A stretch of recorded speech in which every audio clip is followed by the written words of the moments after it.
My brain hurt for 24 hours, but then I feel great after that. Okay, well, you're all right now. Well, we'll see. We'll see, actually. At the end of this episode, I'll give you a grade on your CTE status. Thank you. I feel like I can rule the world. I know I could be what I want to. I put my all in it like no days off. On the road, let's travel, never looking back. But let's just remember to say something about you can review on Spotify now. Haha, we're here. You can leave reviews on Spotify now. Go do that. I have done what was asked of me. All right, let's start the pod now. All right, we're supposed to tell people to give us a review on Spotify, but you can only leave stars. You can't leave comments. I read all of our comments to understand like what we're doing. I read good. our stars. So between the two of us, we got it covered. Okay. Well, then we're good. Dude, we have a lot to go over today. I because you're like a pain in the ass to get a hold of, I wanted to ask for your advice today, but you've got some interesting, you've got some interesting stuff. Wait, you want to ask if I got knocked out? Well, first of all, yeah, are you going to be able to do this pod, or are you like post-concussion syndrome right now? I'm good, what happened, man. and how did it feel? Yeah, it was like a flash. I was unconscious. You were sparring. It looked like you were practicing boxing, so you were sparring with somebody. Is that a amateur, a coach? Is that just like a dude? He was the kid was probably 20 years old. He was a young guy. I'm going against all these young guys, and like for the most part, they kicked my ass, and I was doing great. I was doing really good, and then he just caught me on the chin. And you saw the video? I got knocked out. I saw the video. You just looked like you had wobbly legs for a second. You didn't look like you got knocked I was out. Falling over. You fall over. Like you didn't fall down though. So no, I was out. It went black, and I started tipping over, and then I caught myself, and I woke up. Yeah, I was just for about 2 seconds. I was out. And what does that make you feel? Are you questioning your chin? Do you feel like a new man? Like what's going on? It didn't like it. Okay, so here's how I feel right now about boxing. I love it. It's awesome. I think we should all do it. I am scared about the long-term pain. Like I think that is not good to do long-term. I'll probably do it for 6 more months. Right. And then I'll probably chill. I think that Jake Paul has said that like he has like memory loss already, and like people like mocked him. They're like, "Oh yeah, okay, sure, Jake." I totally believe that, dude. Like when I got hit, I was in pain for 24 hours. Oh, you were in pain. Okay, what was the pain? Just like the concussion type pain? I just had a headache. Yeah, I had to go home and go to sleep. My head hurt. Had you had a concussion before, or is that the first concussion? I've had concussions before from falling and playing ice hockey. Yeah, it hurt. I was in pain for 24 hours. My brain hurt for 24 hours, but then I feel great after that. Okay, well, you're all right now. And then we'll see. We'll see. And actually, then at the end of this episode, I'll give you a grade on your CTE status. Thank you. That night, I was at a bar or a restaurant, sitting outside, and at first 3 and then like 12 police pull up with their lights on, like a screeching stop, just like a movie. They go, "Arr!" They pop out of their car, they grab their ARs, they cock it, they go, "Everyone run inside." And I was shocked. And we like ran inside, and it got word to us that there was like, they said an active shooter. And I guess the story of what really happened was that they think someone shot a gun, an AR, because they said there's someone walking around with a rifle. And so we got locked in this restaurant for like an hour just waiting. And then they just left. I have no idea how it ended. I've got no idea. I don't know what happened. I have no idea if it was a real person. I've got no idea. But It's they locked how us. we end the podcast. We just leave. Yeah, that's what just happened. They just left. And they go, "We're looking for him." They go, "We're looking for the guy. You got to stay in there. But there's a man that's shooting a gun around here, and we don't know where they are." And wow. So that's what happened to me this weekend. Were you okay? 2 questions. I find this fascinating because I lately, whenever I play with my daughter, like kids, they just fall all the time. They get hurt super easily. They don't know anything about anything. So there's always getting in harm's way. And you don't want to just constantly be telling them to stop, but that means you got to kind of be reactive if the fun play actually turns somewhat dangerous. And a few times, 3 times in a row, something was happening and my reaction was so slow and she would get hurt. And then I was like, why didn't I just... Like I saw it coming and I'd be like, "Hey, watch out." But like, that's not going to do anything for a kid. They don't know what that means. I was like, I need to dive and grab her and like, barrel roll away from the situation. Like there's a rattlesnake in my backyard and my daughter was like 6 inches away from it, a 4-foot rattlesnake. And I like pulled her away, but I wasn't that quick. We were at the playground and someone was swinging on the swings like crazy. And she just like walked in front of the swings and got like basically hit in the head by this girl swinging. And I saw it and I was like, hey, like as if anybody cared. And so I'm like, okay, I've been working on my emergency reactions. I'm like, Your dude, dad I'm gonna muscle. I'm my dad muscle. Exactly. I'm gonna be quick with that dad muscle now. And my wife is the opposite. Like, I think moms have this where if she senses like from peripheral vision something's, the bookcase is falling, she turns into like a literal bat and flies across the room and like swoops in and saves it before anything even happened. And so it's like she's amazing with it. So my question to you is, when it was, hey, everybody get inside now, were you like quick on the draw? Were you like the first one in the room, or were you like, hey, what's going on? Like, intellectual about it. I'm very alert. So like I've been places where like I've been walking. I was walking in San Francisco and I was with Sarah and I go, that guy's getting mugged right in front of us. The guy's holding a gun at that other guy. And it was like a block away. I'm like, we got to turn around. We got to walk away. And she was like, how'd you see that? So I've always been very aware. I have a strong protective instinct, I think. So right when it happened, I was like, all right, let's be aware of our surroundings. Amazing. Yeah. So I'm good at that stuff. I think it's just a personality trait. I think because you are so calm and relaxed, you don't get rattled very easily. Remember, you were telling Ben Levy that when he meets me, don't be angry if Sam yells at you, because Sam is known for like losing his temper. I lose my temper sometimes. I think I get rattled easily. You don't get rattled easily at all. Yeah, but it has this downside, which is, chill. Like my trainer says this thing. He's like, look, most people live in fight or flight, but there's no threat around them. It's just anxiety about the future. He goes, but if there's a lion in front of you, don't start meditating. Like, go run when there's a lion. And like, that's the part that I actually don't do very well. Is yeah, like, you when don't there's an have a sense of actual urgency threat, I don't really react very much. And that's when you need to. You don't have a sense of urgency about anything. Yeah, I'm pretty chill. But I would argue that you're happier than most people, and that's the major personality component. But I might die in a certain situation. All right, so that's where that's at. Okay, I wanted to ask you about the knockout and the shooter. That's crazy. That's kind of actually related. So you set this Tucker Max thing. Explain what he's talking about and your reaction to it, because I thought it was pretty interesting.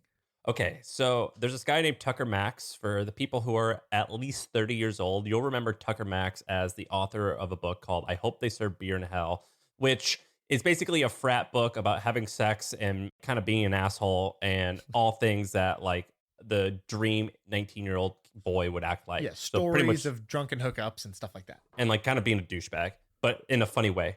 Right. Tucker is now in his mid 40s, I would think, and he's grown and he's way different.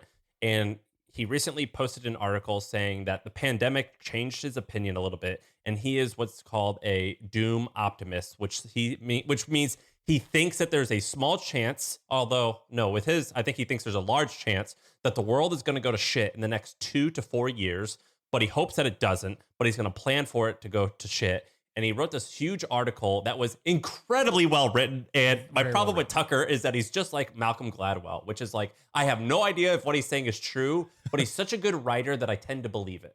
And so he wrote this amazing article saying why he thinks the world is going to go to shit and what will happen in 2 to 4 years and how he's preparing by buying a ranch and basically prepping for like 10 plus years of like living without power with his people trying to come and attack him. It's pretty wild. And he talks about physical fitness, learning how to fight, building a ranch with community members on there so you can each take like a watch during the night. It was pretty crazy. After reading it, I felt afraid. Right. Is that what you felt like? Well, I've only read 2/3 of it, but from what I'm with you that he's such a good writer. He's such almost like a likable writer. He's like got charisma through writing. Yes. Very hard to do, but he's very good at it. And it makes it really fucking hard to assess, like, am I convinced by the argument or am I just charmed by this dude as he writes? And I didn't even agree with, I don't think I agreed with much of anything that he said about the vaccine, about like political stuff, but he was such a good writer that I was like, well, okay, maybe you're right. Right. Like what I would say is, this last 2 years, if it's done anything, it really kind of makes you question a lot of stuff. So I think a bunch of people question like, oh shit, I thought I needed to go to the office every day. Turns out I can work from home. Or, you know what? Like, I don't need this job. Or if the world's going to end, how should I be spending my time in my life?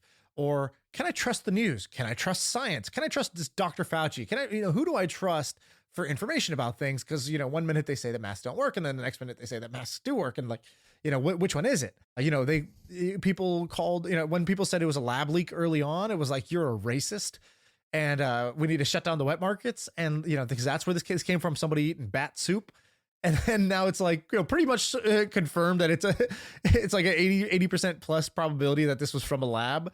And oh yeah, sorry about locking you up for racism. My bad. Here you go. You're out now. I just fill this paperwork out before you go. It's like, should we open up the wet markets again? Like, can my brothers go eat some bat soup because that was totally wrong? Like you basically had to question a lot of things. So when I first read this, and he's talking about doomer optimism, I was intrigued because I never heard of this. This is the type of guy that I think is early on to trends. I think he's early into certain movements. So I'm curious about it from that way. I didn't fully buy or believe everything that he was saying about, like, he was basically saying like, my buddies told me this is a psyops mission. This looks like psyops, which is basically like, I don't even special know ops. It's basically like you go into a country and you create, you shift the mind state of people in that country by running these like sort of like mind control campaigns. Dude, but that's true. Things. That's true. We had a guy on the podcast and he said, my job was to get dropped off into a country and convince people to commit espionage and get them to buy into the American cause versus, let's say, the Iranian cause, and get them like to change their opinion. And like that, so I believe that exists. I guess what I'm saying is he was saying that's what COVID is or something like that. Yeah. And that's what like riots and shit were. Yeah. That's what the riots for Black Lives Matter. He was like trying to tie all these things together, and he was like, this is the same playbook that my buddies were telling me about, but he didn't say the playbook, and that just became very unconvincing to me. But I will say, I found this interesting, and I found it worth. We talked about steel manning the other day, which is that when you feel really strong point of view, one of the best ways to actually understand if you're correct and convince somebody else is to look at the opposite side and say, here's what the opposite side would say. And they're not crazy people. They're not dumb. They're smart and they believe these things. But I think their conclusion is wrong because here's what I believe. And then you laid out both arguments as strong as you could side by side, and you picked the better argument. And so I actually, when I saw this, and I was immediately like, whatever, paranoid crazy guy. Now I've learned to not write off paranoid crazy guy, but to actually steel man the argument. And so that's what I think is worth doing with some. I think if you read this, it's worth reading for both the writing style is good. And then the second thing is to practice steel manning. And that's kind of what I'm going to do from this. I agree. And I did the same thing. And you know what I told myself? So like, I'm like, well, Tucker's crazy. No one acts like this. And he talked about like being persecuted, whatever. And I started realizing like, do you remember the Rwanda? First of all, I was like, well, like, World War II wasn't that long ago where like, a group of people were collectively murdered. And then I was like, well, Rwanda was like in 1997. And the same thing happened where a group of people were like systematically hunted down. And, do you know about the Rwanda? No, I'm nodding my head, but I have no idea what you're talking about. Rwanda is a country in Africa. It's in, I got that part. Yeah. And there's Hutus and Tutsis, I think is how you say it. It's two different, I don't know the right terminology, but I believe they're just different ethnicities of some type of like African ethnicities, two different ethnicities. I believe it was people are going to shit on me. One of them, I forget, the Tutsis, I think, were the ones that got killed. And it was like 3 or 2 million of them were killed in like 3 months or something like crazy like that. It was tragic. And that was in Bill Clinton was president. So that was in the 90s. And I'm like, well, that wasn't that long ago that like crazy bad stuff happened. And then I was like, well, fuck, September 11th. I mean, I remember that. And I've got friends that, I now live in New York. Like, of course something bad can happen. And then the pandemic, I felt scared. It wasn't the same, but I felt scared. I remember being in San Francisco when rioting was happening. And I was like, man, like something bad could happen. So anyway, it was close enough that all these things have happened that I do sense like, man, maybe I should question, like, I'm not safe all the time. And so my prediction actually is that the thing that's going to happen that I should be looking out for is a hacking attempt. I think that like in 5 years, we're going to look back, in 10 years, we're going to look back and be like, I cannot believe that we used passwords in the way that we did. Like one person would use the same password into everything. And you pretty much could guess it because most everyone uses the password 1, 2, 3, 4, 5, 6, 7 or like something like that. Or like you just had a Post-it note at home that had a password. And basically, if you just got that Post-it note, you had access to someone's entire financial and personal information. Yeah, it's wild. There's 2 things on that. One password or no, LastPass, one of the two came out the other day and was like, hey, master passwords have been breached. It's like, what? It's like, basically, this is the thing you're supposed to do to stay secure. And the main thing is that it was wrong. They came back and said, no, actually it hasn't. Sorry. That was incorrect. Bad on their part for that. But But it just kind of shows you, just in general, even the attempts at security are difficult and challenging. Second thing is Elon Musk went on Hardcore History podcast recently, and it was like, I didn't listen to it because I don't listen to that, but I figured you or Ben would like that sort of thing. But I know one summary of like one thing that he took away from it, which is they were talking about like the history of like rocket warfare, like of different types of weaponry back in the day, and how that led to like success or failure in the war, and like how the Germans had amazing technology, but they had horrible materials. Their oil was like not refined or whatever, like their oil was not a consistent mix. And so it was like ruining their weaponry. And like one of the major reasons that the Germans lost the war was that their weaponry did not function very well because they didn't have access to these like core commodities underneath that the Americans had much better weaponry. And he's just talking about like, great wars escalate into engineering wars. And that just sort of makes you think like, yeah, okay. So before, if it was like, what guns do my soldiers carry? Then it was like, what tanks do my soldiers sit in, and what planes do they have? What boats do they have? And now it's going to be like drones and robots, literally just like Boston Dynamics robots going into places and stuff like that. And then it's just like going to go into just like cyber warfare, which is like, what people think, the Russians did to Americans, like basically brainwashing through social media, as well as hacking and getting access to government secrets and intelligence. And like, dude, this is just going to be an insane frontier of cyber warfare that's already happening and is going to just like escalate over time, because if all wars turn into engineering wars, then the engineering wars that matter are artificial intelligence and cybersecurity now, and drones and robotics. So that's pretty crazy thing to think about. So I want to tell you something about Elon and Lex Fridman, and I think you have it on here, but basically Neville Medora is a good friend of mine, and he tweeted out this wonderful video where Lex Fridman interviewed Elon Musk. And Lex Fridman, he did it a couple times, but this one particular example, he asked Elon, when will we go to Mars? And he basically asked in such a way that I think everyone should learn from, and I'm going to explain to you why you should learn from this. But he said, when do you think we're going to go to Mars? He didn't say a word. And Elon sat there for, I think, 23 seconds and just sat there and thought. And Lex didn't say a word. In silence, he just let Elon think. And then Elon replied with a very direct answer. He said, as soon as 5, as late as 10 years. Like he gave an answer.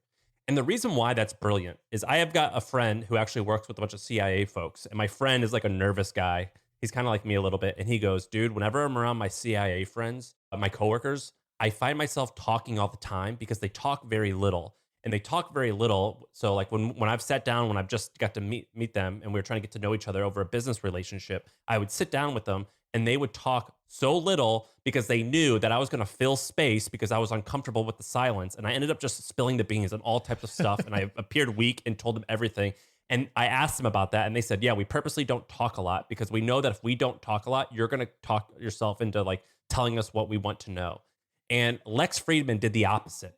He shut up and he got the perfect answer out of Elon. And I think that's a wonderful way to interview people for a job, for a negotiation.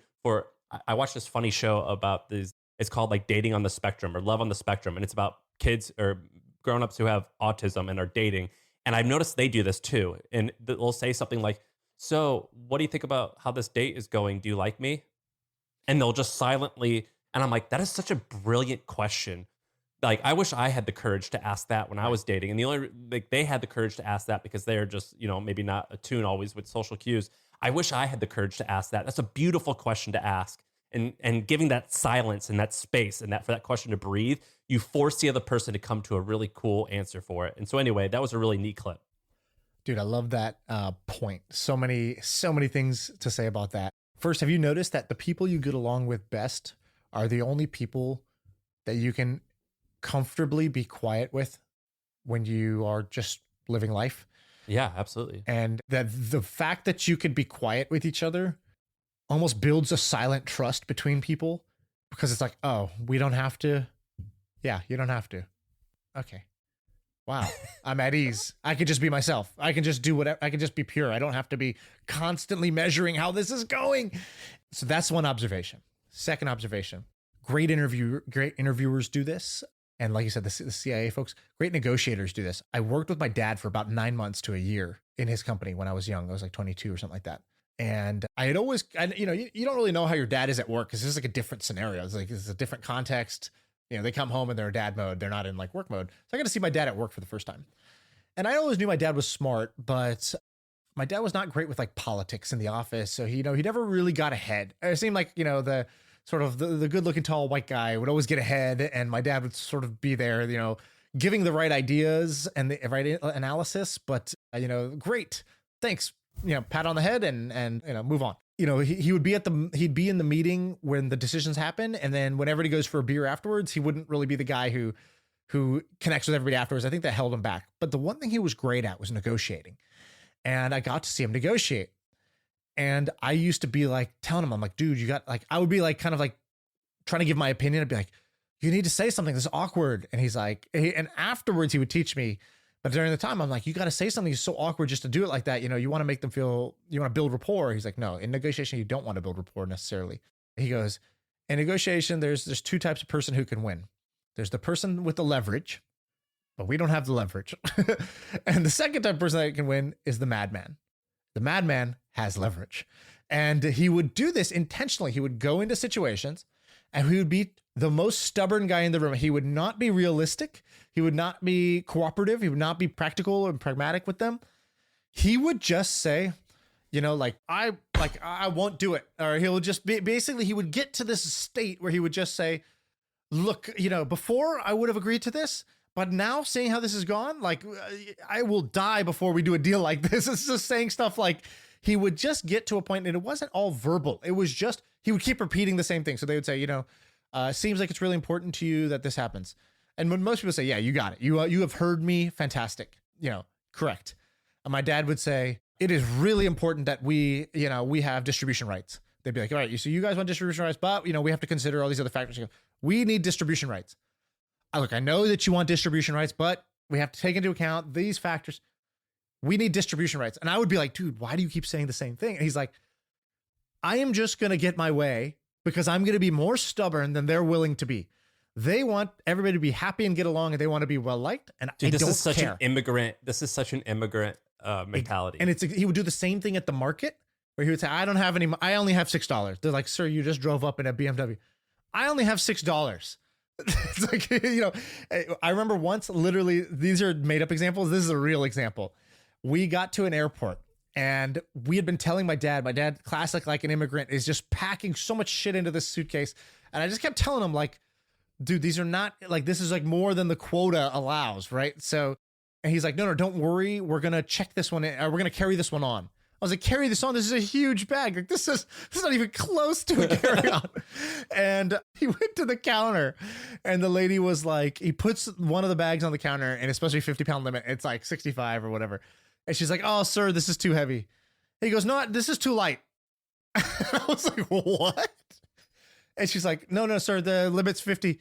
He goes, no, this is wrong. This bag is light. I have checked. It's light enough. Does your dad have an accent? Or no, but he just like gets into this mode where he just like shakes his head like an immigrant. He's just like, this bag is too light, actually. This bag is light enough. And she was like, and she didn't know what to do. And this little Asian woman, I'll never forget. And she was just like, okay, we'll just put it through. And she just picked it up and put it on the back thing and like sent it through. And I was like, he just alphaed his way to. He just told her the bag as it was being weighed was too heavy. He just told her it was not even. It's okay. It's fine. Make an exception. He told her it's too light, which makes zero sense in any conditions. And he's just done this so many times. It's like, oh, we're trying to go to the Four Seasons, and they check your ID at the front to make sure you're a hotel guest. And he would get to the front, and he would just be like, so you need to see some ID or something? And the guy was just like, he's like, do you need some ID or we're fine? And he's like, you're fine. We just get through, right? He just had this immigrant confidence of like, I can be more certain, even though I'm wrong, than they can be. I will make them question their being right.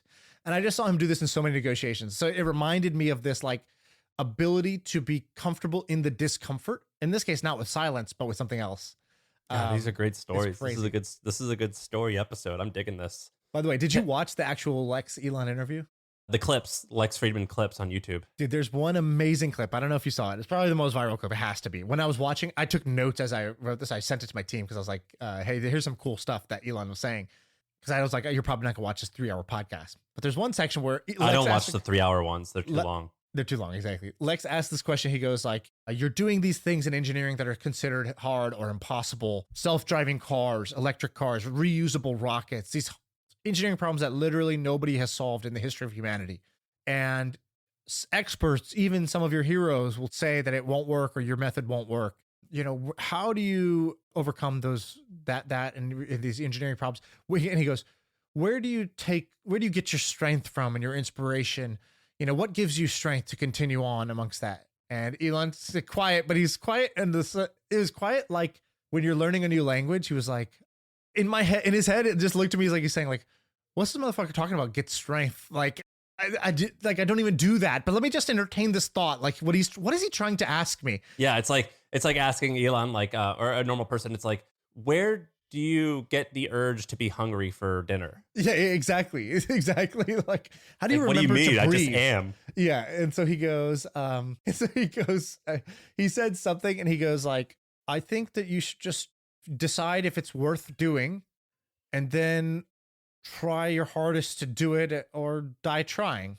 And he's like, and so Lex is like, so you don't consider quit, you know, so you don't give up when things get hard. Is that what? And he goes, quitting is not in my nature. I thought that was so tight. There's this great 60 Minutes where he said the same thing. And someone was like, you know, like no car company has ever launched in the last like 70 50 years, however long it's been. You are teetering on bankruptcy. I think it's time to give up. What do you think? And he just looks, it was Scott Palek. He looks at him, he goes, oh, I don't give up. And right. that's all he said. Period. And it looked like he was about to cry actually in that interview. You remember that? Yeah. But he just looked at it, he goes, I don't give up. Yeah, exactly. And I thought that was really that's good. Exactly what Lex goes, so, you know, so you don't, quitting is not, you know, quitting is not an option. He goes, it is not in my nature. Oh, I just thought that was so tight. And then he goes, you know, we just carry on. And he paused and he just goes, fuck it. Like, we'll get it done. And like, he when he was talking about like the hard engineering challenges, like, you know, and that was his attitude. And I thought, you know, Elon kind of annoys me sometimes with just stuff he does. Like, you know, he's just like, whatever on Twitter. He's like trying really hard to be like a dude, like meme cool guy. When he made the joke about like the guy looking like he just came, or like calling him a penis head or something, I forget what he said. I thought that was whack. I was like, that's whack. I don't find that to be just funny like or interesting. 420, Yeah. 69, bro. It's like, yeah, I did not. It's not like that. It's just not funny to me. Not like I'm offended, but just like literally, it's just not funny. So it's like you're saying a joke that doesn't land, which makes you less cool in my books, you know. But when he says shit like this, and he actually, you know, his story actually lines up with it, I think it's actually really fucking badass. There was a bunch of things in this that I thought were really cool. So he talks about a couple things. Can I just rattle off a couple of the bits I thought were good? Yeah. He's like, I think you should learn physics because he goes, the only real rules are physics. Everything else is a recommendation. That's like brilliant. All public policy, social sciences, psychology, biology, chemistry, these are recommendations. Physics is the only rule. So he's like, you know, when we go to do one of these hard things, I just first look at, are we defying the laws of physics? If we are, then we need to change our plan. If we're not, then we can get it done. He said a couple things. He goes, what a baller mentality. He goes, you know, physics teaches you not just about physics, it teaches you how to think. So he goes, you know, he gave it again the example people have heard about first principles thinking, which is like you don't come to your conclusions by analogy, like this worked, so something similar might work in another vertical. It's like first principles being like, okay, you know, for example, to you know, can a rocket be cheaper? Well, I can give you some opinions, but like let's start with what is the physical cost of the materials that go into the base minimal rocket that can get to Mars based on everything we know today, or that can get into orbit. And then, you know, they come up with their cost assumption from that. Not, well, it cost NASA this and we could do probably 25% better, you know? Starts at the bottom, not top down. The other one he talks about is like thinking about things in the limit. You know, he's talking about Bitcoin and he goes, people argue that money has value. Money has power in and of itself. It does not. And the way to know this is to think about it in the limit. If you're stranded on an island and you have no food, no water, no shelter, but your Bitcoin will not save you. Money itself has no value. You know, it only is like money is a way that groups of people can allocate resources. But if there are no people, then it has no value to you. Even if there was one person there and you said, I'll give you all of my Bitcoin, $1 trillion of Bitcoin for that apple, they would never give it to you if you're stranded on that island. Another, he's like, so here's how we use that idea of thinking about things in the limit in our business. He's like, cars, everybody thought the cars would be too expensive. And they were at first. The Roadster was, $100,000 plus. And then the Model S was a bit cheaper, and then so on and so forth. He goes, manufacturing things, if you think about in the limit, it's like, as you increase your volume, your cost goes down and it will approach asymptotically. It basically means the line will converge just to the cost of the raw materials plus the licensing cost of the intellectual property you're using. So at enough scale, it might be billion cars or whatever, at enough scale, that is what the costs are. He's like, and you think about that, then you say, okay, so then will this work? Then you can work backwards into reality. He goes, because most people, the way they do things, which I think is wrong, is they look at, okay, given my circumstances, so given the tools and the methods that we know, what can we do? He goes, that will never really yield like breakthroughs. He goes, instead you think, what is the actual ideal scenario? What is the perfect arrangement of atoms that will yield the best product? Now let's try to get the atoms into that shape. He goes, you actually want both. You want to think in both directions. You want to first think of the perfect product. What is the perfect arrangement of atoms or pixels in a computer product? That would be the absolute perfect ideal product. And then you say, what tools, methods, and materials do we have today? And you want to think in both directions, and then you'll arrive at a fantastic, best in class product. And that's, what we do for Tesla and things like that. That's great. So, he was thinking about things like that. He was describing things like that, which I thought was great. He had a couple other funny ones. He goes, yeah, when a website asks you if you'll accept the cookies, he was giving an example of like when government regulation doesn't work. He's like, the government's trying to regulate tracking. So then every website just asks you for cookies. It just pops up every time you visit every single website, and every single person has to click accept on every single website now. Nobody reads it. Nobody actually knows what they're doing, but yay, the government regulated that the website has to pop that up. And he said every time that pops up, it feels weird. It feels like perhaps there's a very small chance that clicking this will open up a tiny portal to hell. Dude, he's so funny and weird. I love that. It's God, he's so interesting. I feel inspired just listening to you retell a story. You want to do one more? Yeah. I have two interesting ones. So okay, pick one. Scroll down to the bottom. Do you want to talk about my buddy's portfolio or the book thing? Let's do the book thing. I think that's faster. And All right. So I got curious about something. I saw this. So there's this guy named Marc Manson. Marc Manson has this book called The Subtle Art of Not Giving a Fuck. Then he created a couple spinoffs from it. So I'll tell you a funny story. So this book was the best-selling book of 2020, I believe, or 19, either 19 or 20. I forget the exact year. And or maybe even prior, before that actually. But it sold like many, many millions of copies of books. I actually had dinner at a conference with Tucker, who we were just talking about, and Marc Manson sat next to me. And I was talking to him, and I was like, so what do your parents think about your job? And he goes, well, they kind of make fun of me and ask me when I'm going to get a real job. They don't really know what I do. They just think I play on the computer all day and I play video games all day. They don't truly understand like what I'm doing. But they kind of understood it this year when they released a report for New York Times saying I sold more books than Hillary Clinton. So that's when they kind of understood what I do. And so that's a funny story about Marc. But I looked up, I was curious about something about him, and I Googled, and the first article came out that he had a condo in New York City that he recently sold for $14 million. And I got curious about that because I think that I was like, books can't make that much money, can they? And Atomic Habits this year so far has sold around 5 million books in total. And this year, Atomic Habits was the best-selling book on Amazon in 2020 or 2021. And I was curious about how much authors make. So I have a friend. I can't talk about his name, but he sold 30,000 copies of a book that was published on a major publisher. And I'm going to explain to you how much money he made. By the way, and that 30,000, that's a ton. That's like in the top 1 percentile, I think. Yes, of book. This book is in bookstores and it's probably in the airport and things like that. So they didn't have a book before. They were given a $250,000 advance, which is basically just like, here's $250, go spend a year and go write the book. Off that 30,000 in books, they have not made a cent in royalty or licensing fees. And he told me that when he was looking at the contract, he doesn't even entirely understand when he's going to get paid past that amount. And he only gets paid like pennies on the dollar for every like $14 book sold. Right. And he said, he goes, basically, I get paid. They spent a certain amount of money to help me make this book, and they get paid once it once it surpasses that amount.